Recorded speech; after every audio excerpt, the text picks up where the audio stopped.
Inclusive el pasaje bíblico por el que queremos reflexionar lo queremos hacer alusivo a la meta y al objetivo que queremos alcanzar. Y el mismo se encuentra en el Evangelio según San Juan, en el capítulo 1, versos 43 al 51. Se pueden sentar, queridos. Evangelio según San Juan, capítulo 1, verso 43 al 51. Y leemos la palabra del Señor a la gloria del Dios que es Padre, Hijo y Espíritu Santo. Amén. Al día siguiente, Jesús decidió salir hacia Galilea. Se encontró con Felipe y lo llamó: sígueme. Felipe era del pueblo de Betsaida, lo mismo que Andrés y Pedro. Felipe buscó a Natanael y le dijo: hemos encontrado a Jesús de Nazaret, el hijo de José, aquel de quien escribió Moisés en la ley y de quien escribieron los profetas. ¿De Nazaret?, replicó Natanael. ¿Acaso de allí puede salir algo bueno? Ven y ve, le contestó Felipe. Cuando Jesús vio que Natanael se le acercaba, comentó: aquí tienen a un verdadero israelita en quien no hay falsedad. ¿De dónde me conoces?, le preguntó Natanael. Antes de que Felipe te llamara, cuando aún estabas bajo la higuera, yo te había visto. Rabí, tú eres el Hijo de Dios, tú eres el Rey de Israel, declaró Natanael. ¿Solo crees porque te dije que te vi cuando estabas debajo de la higuera? Vas a ver aún cosas más grandes que estas. Y añadió: ciertamente les aseguro que ustedes verán abrirse el cielo y a los ángeles de Dios subir y bajar sobre el Hijo del Hombre. Que el Señor añada bendición a su santa y bendita palabra. Amén. Nos alegra en esta noche tener por aquí al pastor Johnny Colón y al pastor Jaime Peyote y su familia, que nos están visitando, y nos llena de mucha satisfacción tenerlos aquí hoy. Me gustaría hablarles en esta noche de ese personaje bíblico que obviamente produce algún tipo de inquietud en los que leen con detenimiento las Escrituras.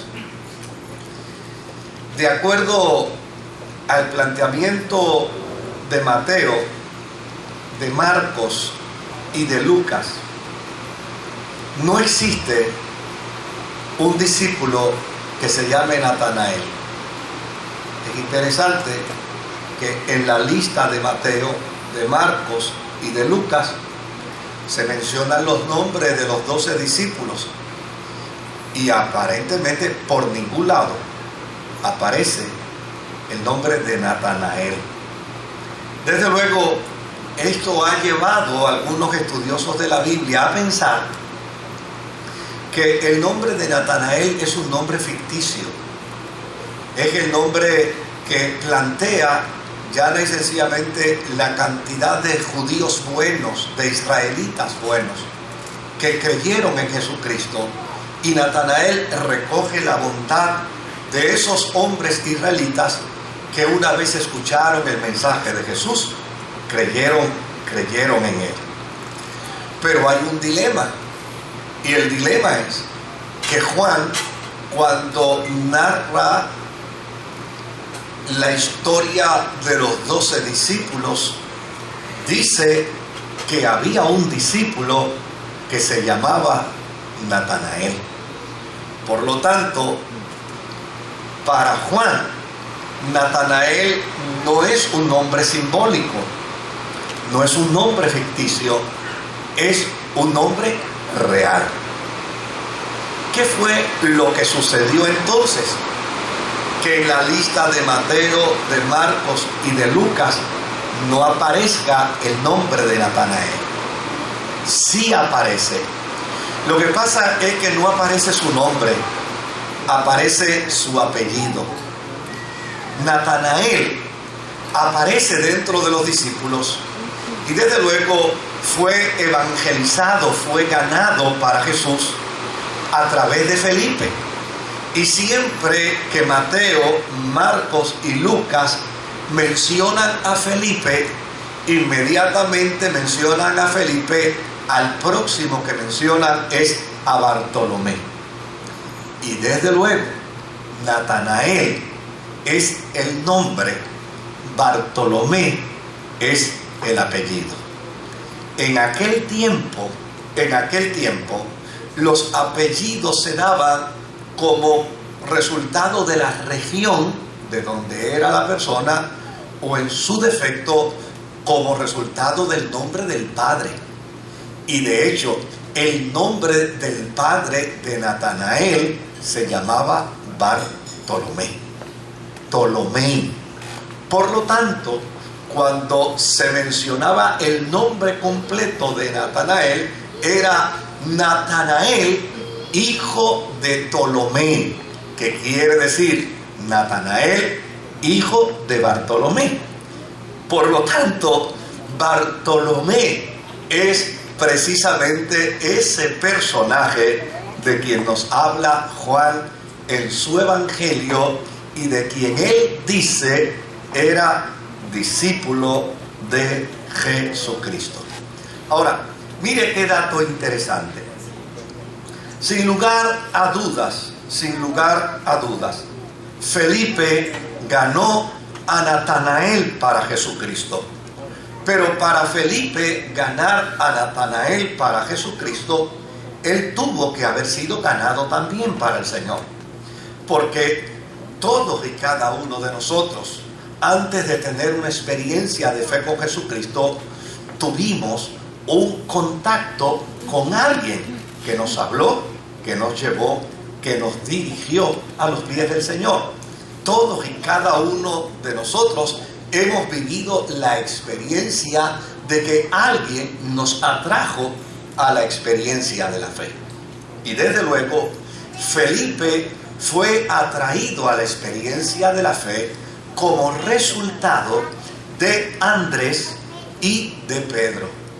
Felipe era oriundo de Betsaida, y Betsaida era precisamente el territorio donde Pedro y Andrés habían nacido y donde vivían.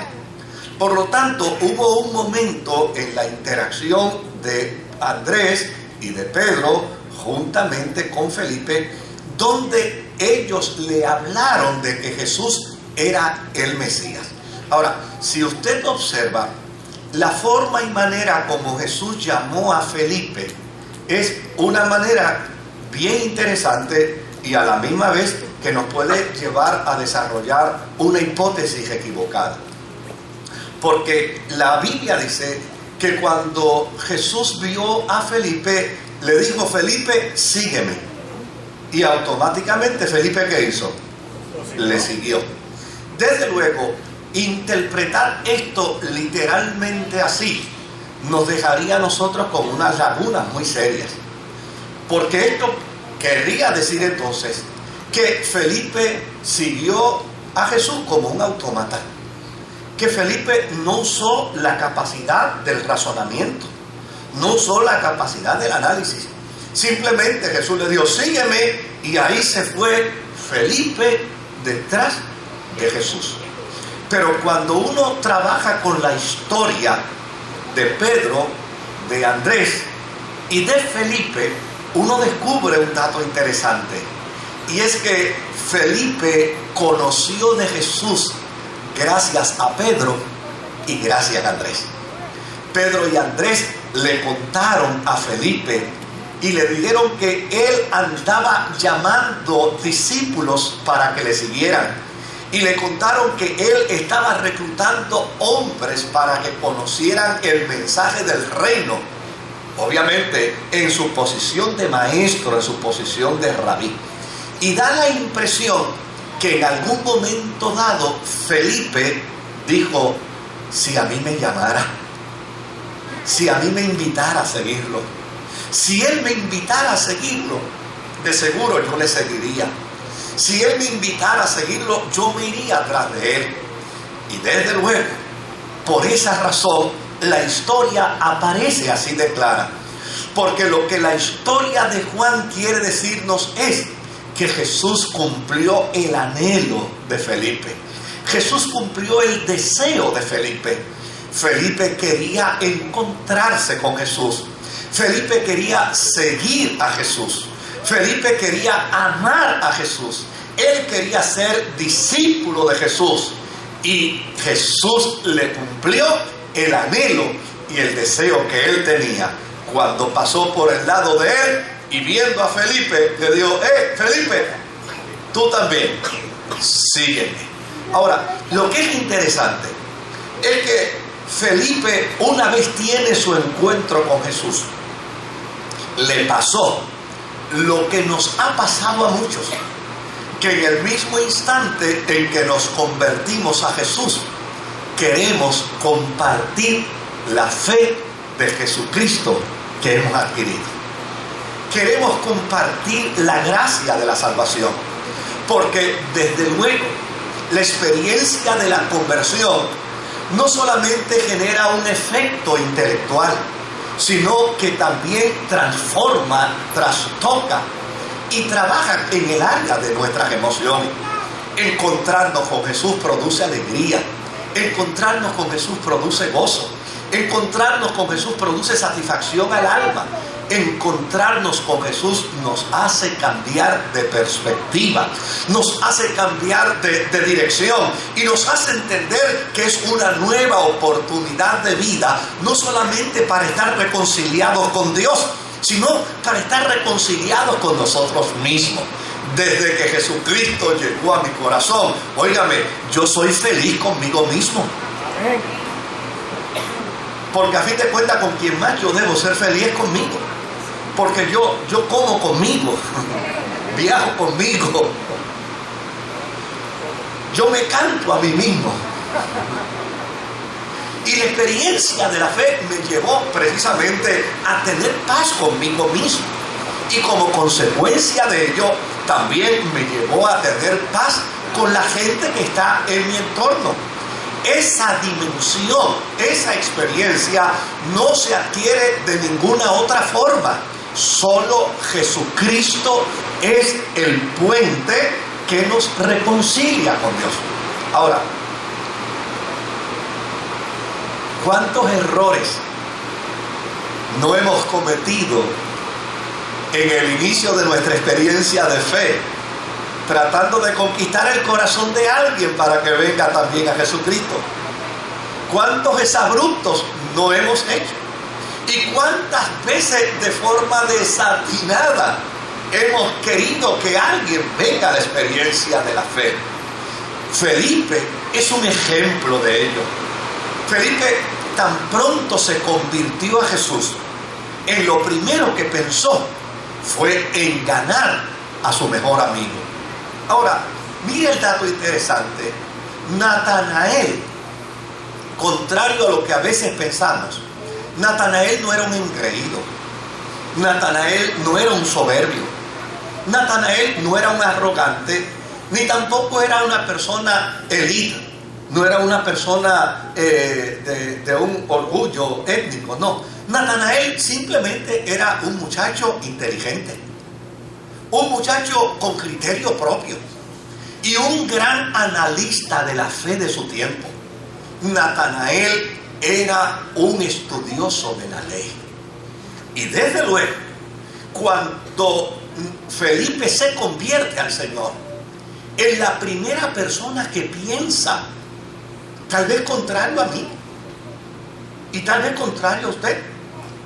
A lo mejor cuando cuando uno se convierte al Señor, piensa que quien debe convertirse es el más sinvergüenza que yo conozco. Después de mí, ahora yo me voy a ganar a fulano porque ese sí que está malito. Pues Felipe no pensó así. Felipe pensó que después de su conversión, a quien él debía ganar era a la mejor persona que él conocía. Y yo creo que esto es una enseñanza para nosotros. Porque si yo lo invito a usted a cerrar sus ojos y a pensar por un momento en un amigo que usted tiene que es un sinvergüenza, que necesita a Jesús, yo estoy seguro que le sobraría.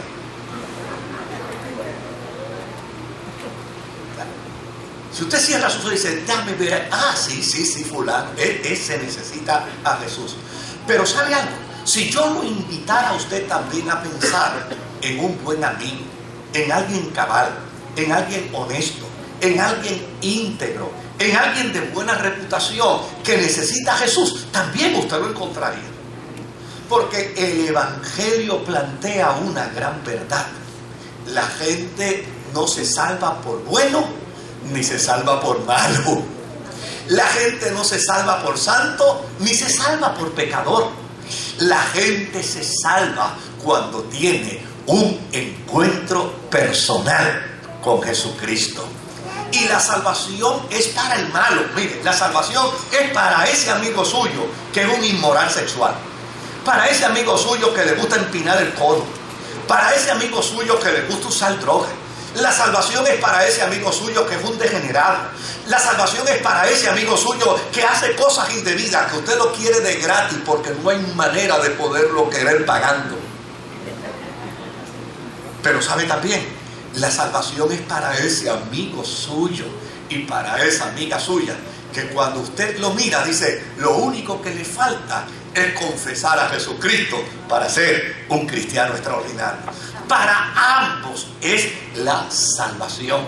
Y el gran desafío que nosotros tenemos como cristianos es entender que Dios nos ha llamado, nos ha salvado, nos ha transformado, no meramente para que disfrutemos una salvación de manera egocéntrica, sino que Dios nos ha salvado y nos ha regenerado para que podamos dar por gracia lo que por gracia hemos recibido.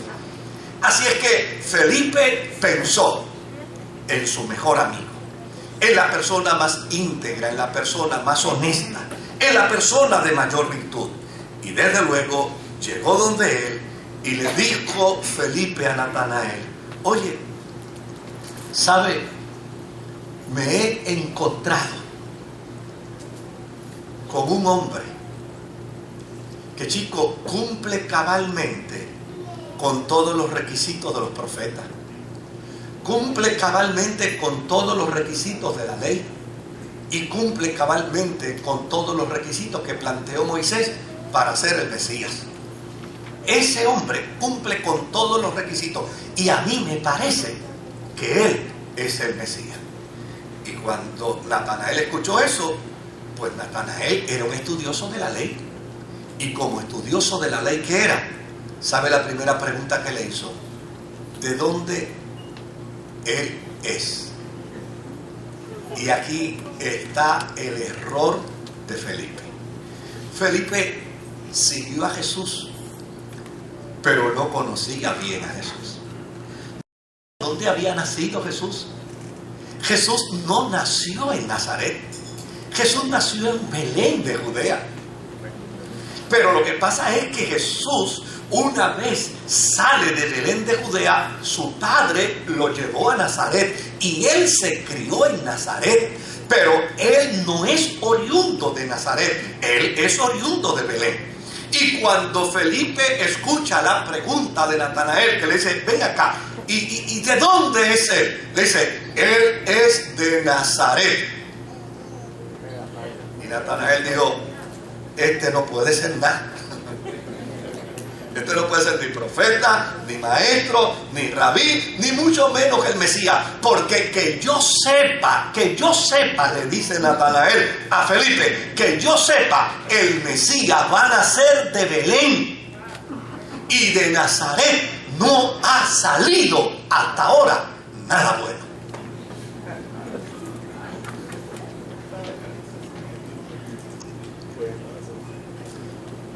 Mire, Felipe se quedó sin argumento. Y qué bueno que se quedó sin argumento. Porque lo peor del mundo es convertirse en un bruto con iniciativa. Eso es lo peor del mundo. Qué bueno que se quedó sin argumento. Qué bueno que no empezó a pleitear con Natanael. Porque yo le aseguro que si Felipe hubiera comenzado a discutir de teología con Natanael, Natanael se lo hubiera tragado. Porque Natanael era un conocedor de las Escrituras y Felipe no. Natanael era un conocedor de la ley y Felipe no. Pero ¿sabe lo que hizo Natanael? Natanael, cuando le cuestionó a Felipe de dónde era Jesús y le dijo: chico, olvídate de eso, de ahí no ha salido nada bueno. ¿Sabe lo que hizo entonces Felipe? Le dijo: mira, si no me crees por lo que te estoy diciendo, entonces convéncete por ti mismo, chico. Ven y ven. ¿Qué cuesta? ¿Qué cuesta? Mire, yo decía en esta mañana que yo no sé usted, pero yo estoy tan feliz de haber disfrutado 2 siglos. Yo me siento como un ser eterno, porque yo soy producto del siglo XX y estoy viviendo en el siglo XXI. ¿A usted no le parece que eso es algo extraordinario? De hecho, a mí me gustaría que cuando yo muera, y digo, si es que me entierran, o uno nunca sabe, ¿verdad? Y ponen una tarja allí, a mí me gustaría que diga: nació en el año 1900, no te importa.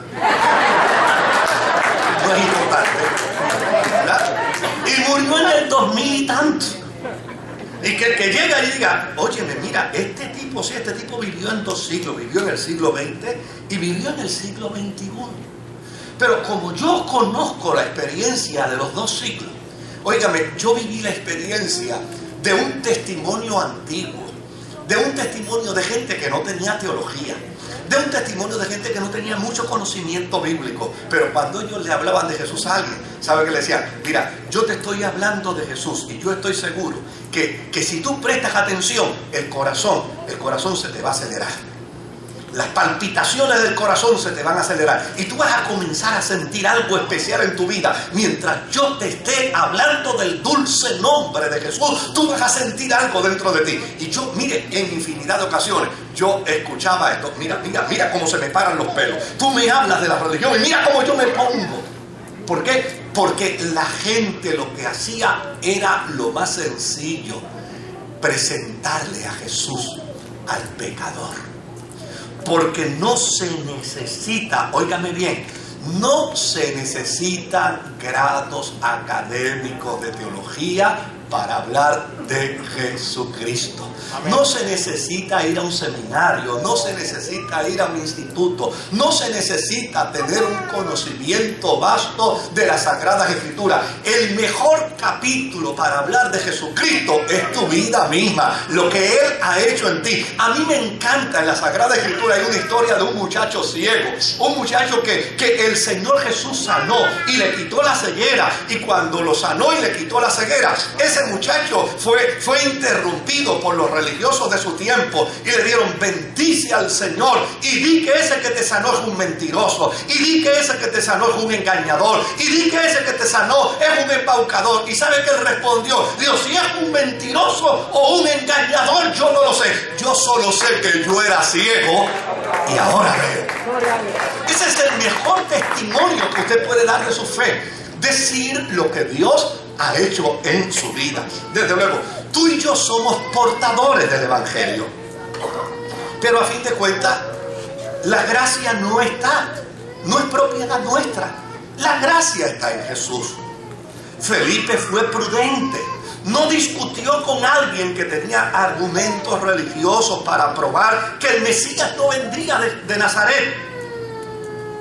Pero descubrió Felipe algo interesante, y es que la mejor forma de traer a alguien al conocimiento de Cristo es ponerlo en contacto con Él. No es el discurso filosófico. lo que trae al pecador a Cristo. Es más bien lo que dijo el apóstol San Pablo: de ahora en adelante me propongo no hablar de otra cosa, sino de Jesucristo y de este crucificado. Mire, yo he vivido la experiencia, querido. Yo la he vivido. La he vivido en infinidad de ocasiones. Yo estuve una vez predicando en la iglesia católica del pueblo de Jarabacoa, en Santo Domingo, en el mismo pueblo. Fui invitado por la iglesia católica, por el sacerdote. Y sabe, yo fui interrumpido por unas 8 o 9 ocasiones mientras yo estaba predicando. Y sabe, ¿para qué yo era interrumpido? Era interrumpido por la gente que levantaba la mano y decía: ¿yo me puedo convertir ahora? Decía: ¿puede esperar un momentito? No, ahora. Y yo tuve que hacer un sinnúmero de interrupciones en mi predicación para orar por la gente que se estaba convirtiendo. ¿Y sabe cuál era la razón? La razón era que no podían aguantar más hablar de Jesús y escuchar de Jesús, sino lo que querían era decirle a Jesús: aquí está mi vida, te la entrego. Mire, el poder del evangelio es tan extraordinario que a lo largo de estas 2 semanas últimas, yo estoy hablando con una pareja que están precisamente en Madrid, en España. Ambos están haciendo su doctorado en Madrid. Él es de Santo Domingo y ella es de Venezuela. Y mire qué dato interesante. Ella es de Mérida, Venezuela, y él es de la capital, en Santo Domingo. Y mire qué dato interesante. Él, un católico práctico, pero práctico. Ella, una agnóstica que se pega de cualquier cosa. Se van a estudiar, a hacer su grado doctoral a los Estados Unidos en el campo de la ciencia. Y desde luego no conocen a nada, están concentrados en sus estudios. Pero a través de la internet se tropezaron con un culto nuestro. Y lo sintonizaron. Y lo escucharon la primera vez. Y volvieron a escucharlo. Y volvieron de nuevo a sintonizarse. Y ahora me están escribiendo y me dicen: pastor, le estamos escribiendo porque usted es el pastor nuestro. Nosotros nos hemos convertido a Jesucristo a través del culto de su iglesia. Le hemos dado nuestro corazón al Señor. De hecho, cuando nos preguntan de qué iglesia somos, nosotros decimos que somos de la iglesia Ministerio Sanador, que usted es nuestro pastor. Mire qué cosa maravillosa. El poder del evangelio es capaz de transformar un corazón de piedra y convertirlo en un corazón de carne. Por lo tanto, usted y yo no tenemos que temer, no tenemos que tener miedo a la hora de compartir nuestra fe de Jesucristo, porque el pecador no necesita teología. Mire, yo hablaba ayer con una mujer mientras mi esposa se arreglaba y yo estaba hablando con ella así en la entrada del centro comercial y mire qué dato interesante. De momento yo le estoy hablando de Jesús y le estoy hablando de Corintios y me dice: ¿y eso qué? Y ven acá, ¿y eso qué? Le digo: Corintios. Me dice: sí, pues, la palabrita me gusta, pero ¿qué es eso?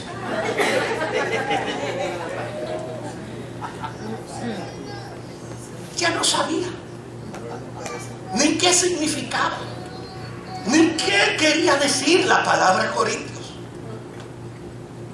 Los pecadores no necesitan explicaciones teológicas. Los pecadores lo que necesitan es que tú le digas lo que Jesús ha hecho contigo. Amén. Lo que Jesús ha hecho con tus hijos. La Biblia dice: y este evangelio será predicado por testimonio, por lo que Dios ha hecho en ti, por lo que Dios ha hecho en tu corazón, por lo que Dios ha hecho en tu familia. Por lo tanto, el discurso filosófico de la fe no es lo importante para el pecador. Para el pecador lo que es importante es que tú le presentes al Jesucristo que cambia, al Jesucristo que da esperanza, al Jesucristo que da gozo, al Jesucristo que da paz, al Jesucristo que puede hacer al hombre y a la mujer feliz. Cuando Natanael le cuestionó a Felipe diciéndole que de Nazaret no podía salir nada bueno, entonces Felipe le dice: pues ven conmigo, tengo una experiencia con él, escúchalo a él, habla con él. Natanael aceptó, fue a encontrarse con este Jesús. Y mire qué cosa interesante. Cuando Natanael llegó hasta Jesús, que a mí me parece que en la formalidad del proceso tuvo que haberle dicho Felipe a Jesús: mira, maestro, este es mi amigo Natanael. Y cuando Jesús miró a Natanael, Jesús le dice a Natanael: óyeme, tú eres un verdadero israelita. Tú eres una persona que en tu corazón no hay falsedad, en tu corazón no hay engaño. Y usted dirá: qué manipulador era Jesús. ¿Verdad que eso es lo que uno pudiera pensar de momento? No. ¿Sabe? El sueño de todo joven judío era que se le reconociera como un verdadero israelita, y era que se le reconociera como una persona de profunda integridad. Ese era el sueño, ese era el anhelo. Y desde luego, la tarea de un rabí, la tarea de un maestro, era lograr identificar a un individuo, a un joven que tuviera capacidad de moral, que tuviera integridad en su carácter y que lo pudiera reconocer. Ahora, mira lo interesante. Natanael lo sabía. Él sabía que él era un muchacho íntegro. Él sabía que él era un buen israelita. Él sabía que en su corazón no había engaño. Él sabía que era una persona pulcra, que era una persona moralmente íntegra. Pero fíjese que cuando Jesús se lo dijo, no lo refutó. No lo refutó. ¿Sabe lo que le dijo? Ven acá, ¿y de dónde tú me conoces a mí? ¿De dónde tú me conoces? ¿Cómo tú sabes que yo soy así? ¿Cómo tú sabes que ese es el anhelo de mi vida? ¿Cómo es que tú sabes que ese es el anhelo de mi corazón? Ahora, mira lo interesante de esto. Jesús de inmediato le dice a Natanael: mira, antes que Felipe llegara donde ti, tú estabas debajo de una higuera. Y mientras tú estabas debajo de esa higuera, yo te estaba viendo. Felipe de seguro tuvo que haber dicho, como diría el jíbaro: ¡ay, mi madre! Lo que le está diciendo Jesús a mi amigo Natanael. Mire, todos los seres humanos en algún momento dado de la vida siempre estaremos debajo de una higuera. Debajo de una higuera han estado los fatigados en la historia bíblica. Debajo de una higuera han estado los desconsolados en la historia bíblica. Debajo de una higuera han estado los que han estado peleando con Dios, los que se han estado cuestionando cosas. De hecho, en la historia bíblica, cuando Adán y Eva se miraron y se descubrieron desnudos, ¿sabe lo que hizo Dios? Sacó hojas de una higuera y los vistió, porque la higuera podía producir ese sentido de moralidad en la vida de dos seres humanos que en su conciencia estaban desnudos. Por lo tanto, ¿qué hacía Natanael debajo de una higuera? Que se mereciera el título de buen israelita, que se mereciera el título de un hombre que en su corazón no había engaño. Cuando uno conjuga toda la historia, mira la conclusión que uno llega. Y mira qué extraordinario. Natanael estaba debajo de la higuera, añorando la llegada del Mesías. Natanael estaba debajo de la higuera diciendo: si llegara ya el Mesías y se produjera la esperanza para Israel, si llegara el Mesías y se produjera el sosiego para la vida de los seres humanos, si llegara el Mesías. Óigame, Felipe no fue lo acertado que debió haber sido, pero el éxito de Felipe no radica en una buena teología. El éxito de Felipe radica en que se atrevió a llevar a Natanael a Jesús. Y ahí es donde estriba el éxito de la vida cristiana.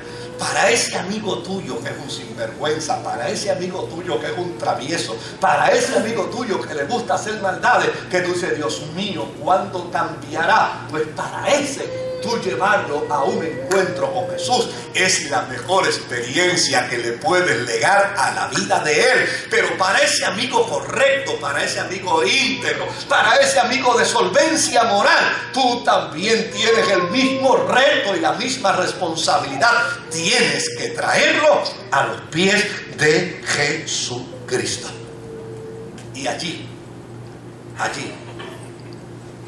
cuando Jesús le dice a Natanael, tú estabas debajo de la higuera añorando, porque todos los seres humanos en algún momento estamos debajo de la higuera. ¿Sabe? Tú no sabes la cantidad de amigos que tú tienes que están deseando un encuentro con Dios. No tienes idea.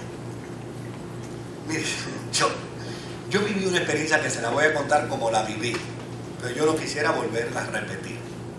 Yo estaba en una iglesia, me invitaron a predicar a la iglesia, y desde luego cuando yo llegué, prediqué, una joven se convirtió al Señor, y después que se convirtió al Señor, uno de los pastores de la iglesia vino a saludarla porque la conocía.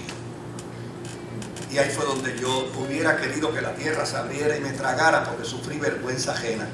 Aquella muchacha llena del gozo y de la alegría de haberse convertido, miró al muchacho pastor que era su compañero de trabajo y dice, óyeme, esto no te lo voy a perdonar jamás, que tantos años tú y yo trabajando juntos en el mismo trabajo y nunca tú me hablaste de Jesús. Nunca me presentaste al Señor y nunca me invitaste a la iglesia. Gracias a mi prima que me trajo, y hoy yo he tenido un encuentro con mi Salvador.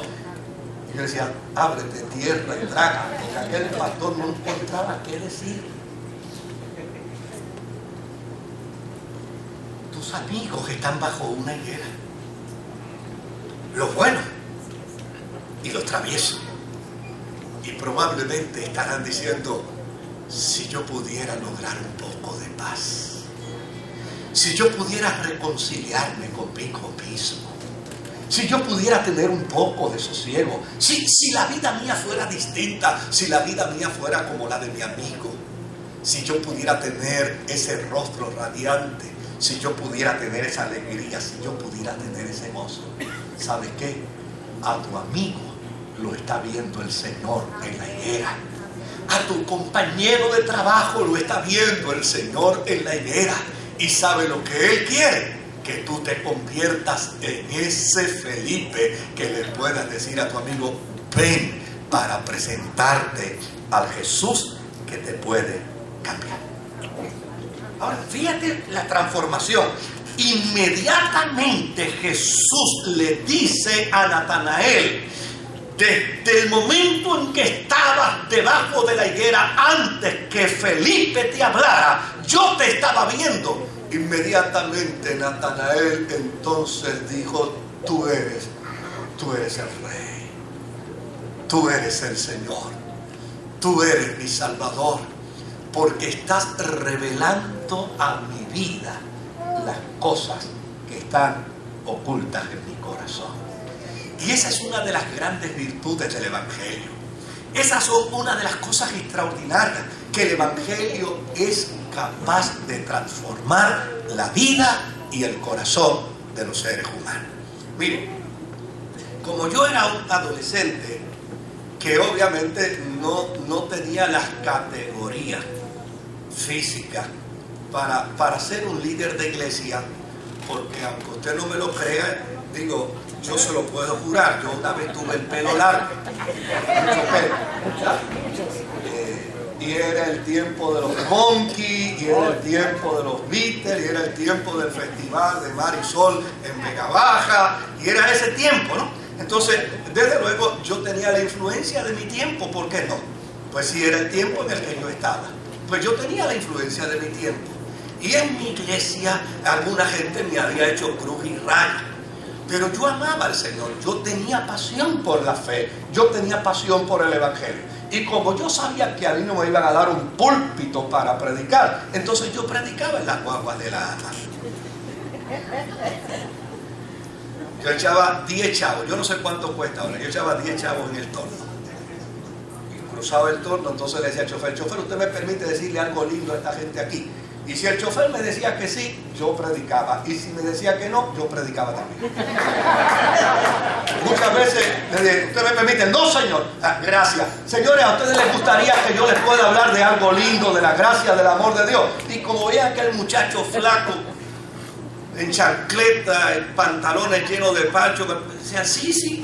Aunque no hubiera nadie que dijera que sí, decía, ¿ustedes quieren? Qué bueno, pues yo les voy a hablar del amor de Dios y de la gracia. ¿Sabe cuánta gente yo invitaba a convertirse en la guagua de la ama y levantaban su mano para decir, yo le doy mi corazón a Jesús? Yo le entrego mi corazón a Jesús. Y de hecho, bajo ese proceso, una querida hermana, nunca se me olvidará su apellido, Miss Gandarilla. Pues esa señora se convirtió como en promotora de mi ministerio. Y ella me invitaba a la unidad de salud pública a predicar. Y me invitó la primera vez a predicar. Y yo llegué a predicar, y desde luego un muchachito de 16, 17 años, predicando ante... Óiganme, yo he dado una metida de pata en mi predicación. Yo he cometido un error garrafal. Y cuando yo salí de allí, yo salí frustrado. Yo dije, Dios mío, a mí no me invitan más aquí a predicar. Esta gente jamás va a querer saber de mí. Y yo decía, santo Dios, pero ¿por qué yo dije ese disparate? ¿Por qué yo dije ese disparate? Yo no tenía que decir ese disparate. Bueno, ya lo había dicho, ya se había acabado el culto, ya yo me había ido para casa. Pero como al mes mi Gandarilla me volvió a llamar. Y cuando ella me volvió a llamar, me dijo, mira, mi hijo, te estoy llamando para que vengas a predicarnos de nuevo. Pero déjame decirte algo. Vente tempranito porque yo quiero hablar contigo primero. Yo dije, el limazo viene. Aquí viene el limazo. Y desde luego decía, bueno, es una oportunidad para yo vindicarme. Seguro que ella me va a llamar la atención, me va a corregir. Cuando yo llegué a su oficina, allí en la unidad de salud pública, me dijo, espérate un momento aquí que voy a buscar una persona. Yo dije, me parece que el limazo es torpe, que va a buscar a alguien, va a buscar un testigo, alguien viene para decir y confirmar la metida de pata que yo di. Cuando llega aquella enfermera, entra, me ve, se tira encima de mí y empieza a llorar, y a llorar. Y ella le dice, cuéntale. Pues aquí está el disparate que yo dije. Cuando se citó a la gente para el culto, esta enfermera aprovechó un descuido y fue al área donde estaban las llaves de la farmacia donde se guardaban los barbitúricos. Y pasó inadvertida, entró, abrió y se robó una serie de barbitúricos para envenenarse. Desde luego, cuando hizo el robo, entonces tenía que pasar por el lado donde nosotros estábamos y yo estaba predicando. Y yo estaba hablando qué sé yo de qué cosa. Y de momento por mis labios salió este disparate que no tenía que ver absolutamente nada con lo que yo estaba diciendo. Yo dije, y no te tienes que suicidar, ni tienes que robar medicamentos para matarte, porque la gracia de Dios y el amor de Dios ha llegado a tu vida para salvarte. Y eso ahora a los oídos de ustedes suena bien, pero en aquel momento era un grandísimo disparate que no tenía que ver absolutamente nada, porque nadie sabía lo que estaba sucediendo. Y fue justo en el momento en que ella pasaba para devolver la llave donde estaban encerrados los barbitúricos, y allí dio un about face, regresó de nuevo a la farmacia, puso los barbitúricos allí, regresó, entró al culto y le dio su corazón a Jesucristo. Tú no necesitas teología, tú no te necesitas vivir una experiencia de gratitud. Mire, aquí hay un hermano que a mí me fascina, estaba en el culto de las 8 de la mañana y él me dice, pastor, yo no sé ni hablar, yo no sé leer, yo no sé escribir, pero yo le hablo de Jesucristo a todo el mundo porque yo estoy enamorado de Jesús. Amén. Yo estoy enamorado de Jesús. Y cuando yo le hablo a la gente de Jesús, como yo estoy tan enamorado de Él, óigame, los contagio. Porque si usted tiene convicción de que su producto es bueno, usted logra vender bien su producto. usted logra vender bien su mercancía. Ahora, mira cómo yo quiero concluir en esta noche. Mira cómo yo quiero concluir en esta noche. Como ya Jesús le había dicho a Natanael, tú eres un buen israelita. Tú eres una persona en cuyo corazón no hay engaño. Ahora mira lo que Jesús le dice. Natanael, a partir de ahora, tú vivirás en la dimensión de Jacob. Tú vivirás en la dimensión de Jacob. Les aseguro a ustedes que de ahora en adelante verán abrirse el cielo y a los ángeles de Dios subir y bajar sobre el Hijo del Hombre. Ustedes se acuerdan quién vivió esta experiencia, ¿verdad?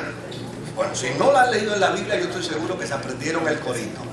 Era una escalera que Jacob veía, ángeles bajaban, ángeles subían, pero era la gloria. Ya está, pues, ustedes son un merenguero.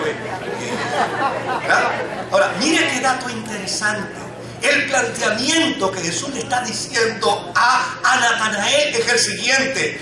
Mira, Natanael, de ahora en adelante tú vas a vivir en una dimensión extraordinaria conmigo, a tal punto que tú vas a tener la misma experiencia que tuvo Jacob en Betel. La única diferencia es que Jacob solo vio la escalera con ángeles bajando y subiendo. Tú vas a ver la escalera con ángeles bajando y subiendo, pero los ángeles te dirán que yo soy el Mesías de Dios, que yo soy el Salvador del mundo. Y cada día tu corazón se convencerá más de que yo soy el Hijo de Dios. ¿Sabe lo que dice la historia tradicional sobre Natanael? Que Natanael murió quemado en Armenia, pero logró que Armenia reconociera que Jesucristo era el Señor y era el Salvador. ¿Por qué yo quiero traerle esto a ustedes hoy? Pues se lo dije al principio, porque quiero desarrollar juntamente con Buenolio y quiero con el departamento de la iglesia de programación este proyecto del 2 de agosto. Y este proyecto del 2 de agosto yo estoy consciente que será una batalla dura, porque la voluntad de Dios es que la gente se salve. Ahora, si la voluntad de Dios es que la gente se salve, ¿cuál es la voluntad del diablo? Que se pierda. Entonces, ¿para quién voy a trabajar? ¿Para Dios o para el diablo? Pues voy a trabajar para Dios. Y yo sé que va a ser una batalla dura, va a ser una batalla difícil, pero la meta que tenemos para el 2 de agosto es que toda esta nave se llene de jóvenes buenos y de jóvenes traviesos, de jóvenes que no se han cogido ni un pis a la grama, y de jóvenes que hayan hecho todo lo que se les haya ocurrido hacer. Para ambos el poder de Dios es suficiente para salvarnos. Y desde luego ese día 2 de agosto será entonces la mejor evidencia de un avivamiento, porque muchas veces nosotros pensamos que un avivamiento tiene que ver con emociones. A mí me gustan los avivamientos. Hay gente que a veces me malinterpreta, ¿verdad? Y dicen, el pastor parece que no le gusta eso de Pentecostés. Mire, a mí me encantan los avivamientos. Lo que pasa es que un avivamiento que no produzca conversión simplemente es como un montón de jabón en una lavadora que hace espuma, y tan pronto la lavadora se apaga, la espuma desaparece. Ese es el problema de avivamiento donde no hay conversión, porque la meta y el objetivo de todos los avivamientos es la conversión de las almas. Una iglesia que se entretenga en un avivamiento emocional y no gane almas para Jesucristo está destinada a desaparecer. ¿Me escuchó bien? La ley matemática dice que desaparecerá. Imagínense, una iglesia que esté interesada solamente en la emoción, en el brinco, en el salto, en la cosa esta emocional, en 10 años probablemente desaparecerá un 10% de ellos. Y cada año un 10%, más vale que el último que se quede esté todavía en el avivamiento, por lo menos para que brinque y caiga en el sarcófago, porque nadie lo va a echar. Ya no va a haber nadie para echarlo. Yo creo en la experiencia de la emoción, pero todo avivamiento tiene una meta, todo avivamiento tiene un objetivo. ¿Y sabe cuál es el objetivo? La Biblia dice, la voluntad de Dios es que nadie se pierda, sino que todos procedan al arrepentimiento. Note bien, Pedro y Andrés ganaron a Felipe. Felipe ganó a Natanael y Natanael se ganó a toda Armenia para Jesucristo. ¿Por qué el 2 de agosto queremos crear esta conciencia? ¿Por qué? Porque somos portadores del amor de Dios.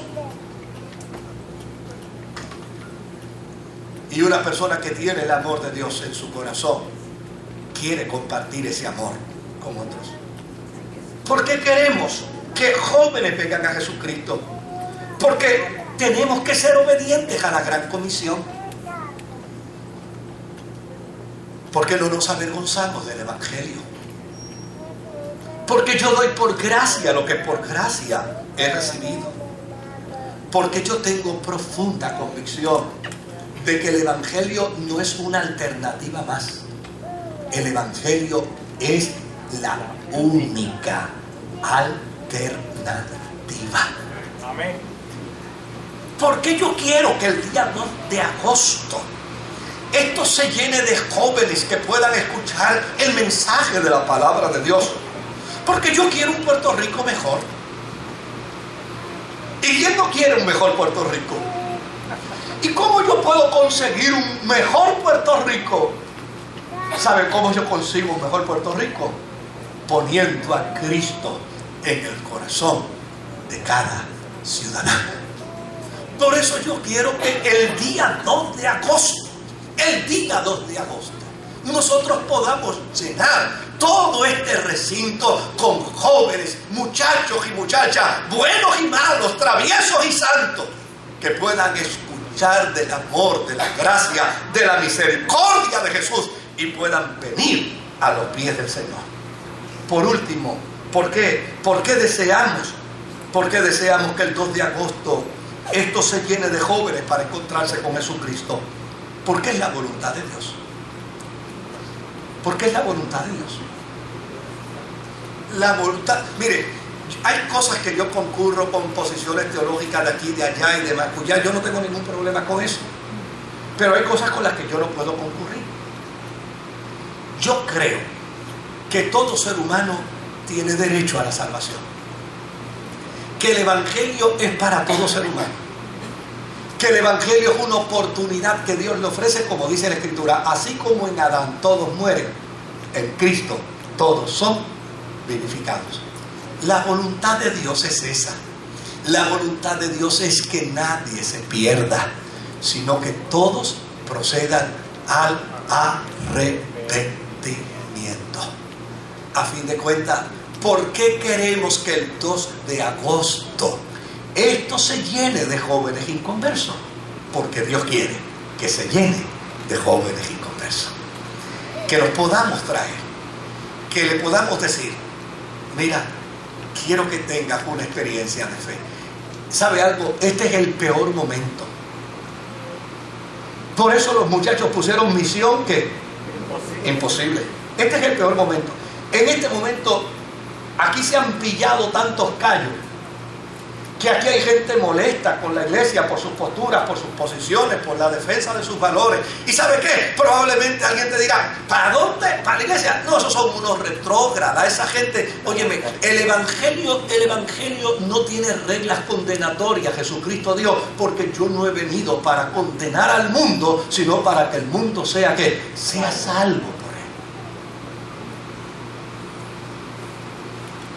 él. Es una experiencia espiritual. Y usted dirá, ¿y qué yo tengo que hacer? Es sencillo. Usted lo que va a hacer es pensar. Entonces, no le diga a la gente allá afuera cuál es el bueno y cuál es el travieso. No. Usted va a decir, yo quiero invitar a fulano y quiero invitar a fulana. Y yo quiero dar su nombre desde ahora. Y nosotros vamos a orar juntamente con usted. Y vamos a estar en una campaña de oración intensa. Y vamos a orar a Dios, porque ese proyecto de salvación está en el corazón de Dios. Y lo que está en el corazón de Dios no ha nacido diablo ni demonio que pueda impedirlo. Y entonces, desde luego, usted da esos nombres. Nosotros nos vamos a poner en contacto con usted. Vamos a estar orando juntamente con usted. Y usted va a esperar el momento oportuno para decirle: te invito el 2 de agosto para que vengas a una actividad de nuestra iglesia.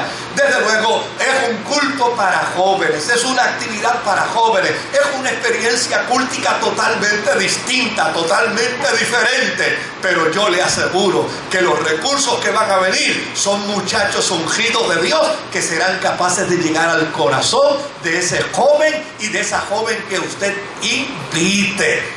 Y cuando usted lo traiga aquí, yo estoy seguro que el Señor le dirá: yo te vi debajo de la higuera y yo te voy a hablar la verdad de tu corazón y voy a traer la misericordia y la paz que tú necesitas.